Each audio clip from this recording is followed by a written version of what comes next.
Заманның талабына сай ағаш бұйымдардан керемет қол өнер шебері қазіргі таңда шетелге де, облысқа да кеңінен танылып жүрген Қалдыбай ағамыздың 40 жыл бойы жасаған еңбектерінің нәтижесі деуге болады. Өйткені зейнеткер, 40 жыл ұстаз болған, қазіргі таңда Арқалық қаласына қарасты Фурман ауылында тұрып жатқан ағамыз.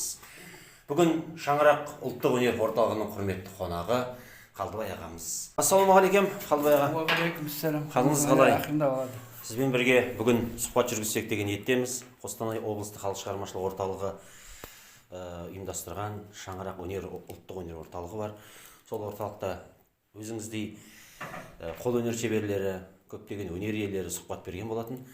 Бүгін мінекей сабақ деген сәтімен деп, сәті түсіп өзіңізге де хат басын тіреп келіп тұрмыз. Рахмат. Біраз жасаған жұмыстарыңызды, бұйымдарыңызды көріп өте қуанып жатырмыз. Өте тамаша, көңілден шығып, керемет. Және естуімше, шетелге де, облысқа да, өзіңіз бармасаңыз да сіздің қолыңыздан шыққан көптеген бұйымдарыңыз көрмелерге қатысқан екен. Жалпы бұл іспен қанша жылдан бері айналысасыз? Мен бұл іспен енді қош келдім. Мысалы өзімді қысқаша таныстырып өтейін. Өзім Жангелдин ауданы 23-ші партист, қазіргі Шақшақ Жәнібек ауылының тумасымын.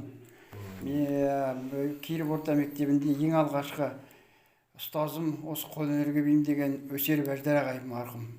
Сол кісінің ең бірінші сурет салдырып бізге үйірме ашып, Алматы педагогикалық институтын көркем сурет бөлімін бітіріп келіп сол кісі.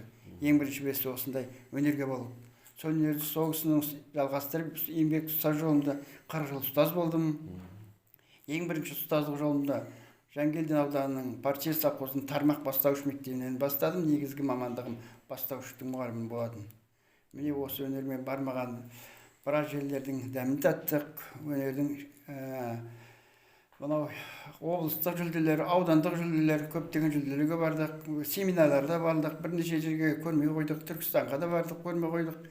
Ахмет Байтұрсынов тойына, Амангелдінің тойларына, тағы да үлкен шараларға қатысып, көрме қойдық. Сосын ЮНЕСКО бойынша Пушкин жылы болды. Пушкин жылында арнаулы көрме жібердік. Ол көрмені өзіміз барғанмен өкілеттік алып барды.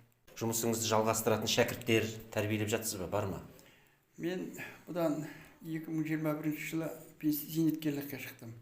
Сонан кейін зейнеткерлікке шыққаннан кейін қала әкімінің ұсынысы бойынша балаларды осы қол өнерге тәрбие деген өнерді әуекім жету үшін қала әкімінің ұсынысыменен осы Фурман ауылының мәдениет үйінде үйірме ашылды. Қазір үйірмеде 15 бала бар. Жақсы бастауыш. Негізгі қатысып жатқан үйірменің мүшелері бастауыш оқушылар мен орда 5-ші класстың оқушылары. Жаңа буын, жас буындардан тәрбиелеу. Қазір жақсы жұмыс жүріп жатыр деп ойлаймын. Балаларым қазір бейімделіп жатыр. Жақсы қазір бейімделіп жатқан оқушылар бар. Енді жұмыс жасап жатқан жерден келіп жатырмын. Дәл қазір қандай бұйым жасап жатсыз? Қазір мен бір құпия болса да айтайын. Мынау біз жақында бізде өздеріңіз білесіздер, Бораш ағайды музыкант. Бораш ағайдың 7 март күні ол кісінің 70 жасқа толуы, мерейтойы болады. Сол мерейтойына арнап өзім өнер жасап жатырмын. Мынандай Алла бұйыртса бейнесі салынған, осы кісінің 70 жаста бейнесі салынған арнаулы шкатулка, қобдиша музыкалық ноталарын салып қойып арнайы қобдиша жасап жатырсыз. Әлі сол кісіге арнап жасап жатыр. Негізі қазіргі сосын тағы да жоспарларымыз бар. Ол жоспарларымыз енді алда көре жетеміз. Оны көрсетеміз, құпия ұстай тұрайық. Мына жақта енді біраз жасаған бұйымдарыңызды көріп тұрмын.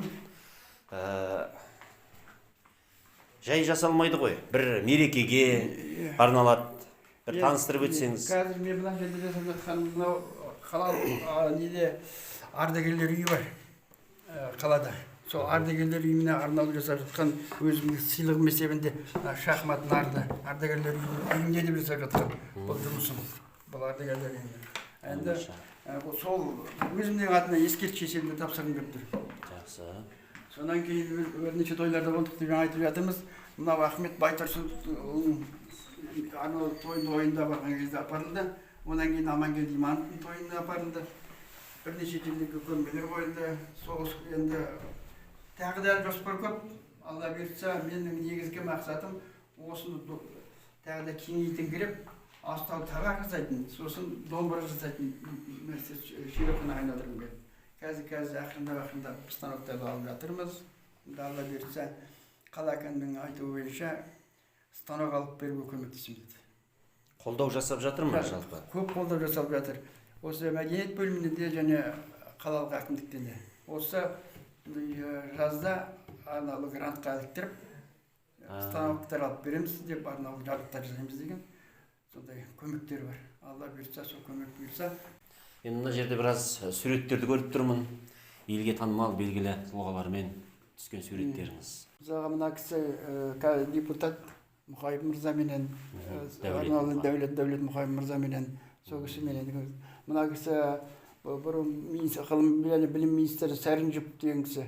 Бұл кісі біздің менің арналды сол көрмеме қатысып, сағалама қатысып, осындай елғамыз.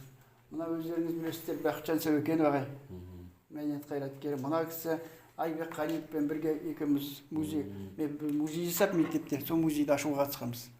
Осы ауылдың мектебінде? Мектебінде музей ашқанбыз. Сол музейде. Ол мектеп музей жұмыс жасай ма қазір? Бар музей жұмыс жасап тұр. Көп рахмет сұхбатыңызға, қолыңызға тиіп бермесін, денсаулық болсын. Еліңіз әрқашан ардақтап, өзіңіздің қолөнер шеберіңізді бағалай берсін.